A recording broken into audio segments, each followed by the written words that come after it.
ពូក្អែកលើបែកប្រែកអាយជាទីកន្លែងយុទ្ធជនរួមនៅចំការដំណាំនៅក្បែរដងផ្លូវ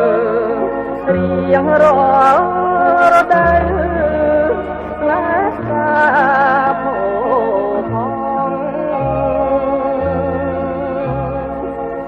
របស់អង្គកាញ់សំឡាញ់ចាស់ខ្ញុំចំការតាព្រំទាំងក្រមគង់ទឹកដីស្លាកែតកូនខ្មែរស្មោះត្រង់ពូជអ្នក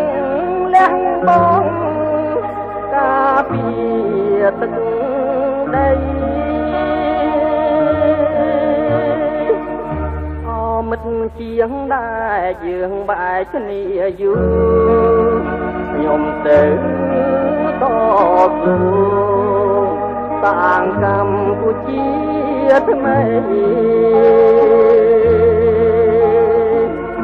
កុំចាត់វាកងចោលកនដេរថៃយកទុកសេរីជួនជាតិថែមរាក្បាលជ្រួយព្រែកអាញកន្លែងកុំសានចាំស្រុកតាមត្រានយើងជួបមុខគ្នាមិត្តសំឡាញ់ទុកដូចគ្រួសារហើយលើខ្ញុំលាទៅកាន់សមរភូមិ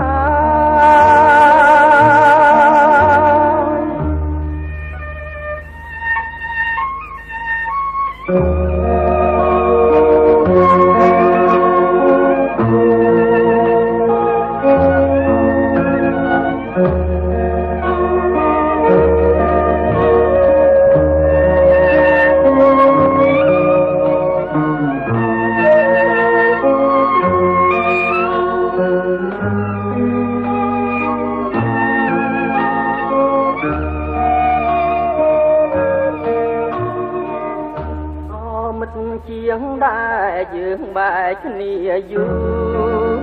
ខ្ញុំទៅតស៊ូសាងកម្ពុជាថ្មីកុំចាត់យាកងចោលកនដេរថៃយកទុកសេរីជួនជាតិថែមរាក្បាលជ្រួយព្រែកអាញកន្លែងកុំសានចាំស្រុកបានត្រានយើងជួបមុខគ្នាមិត្តសំឡាញ់ទុកដូចគ្រួសារហើយលើខ្ញុំលាទៅកាន់សមរភូមិ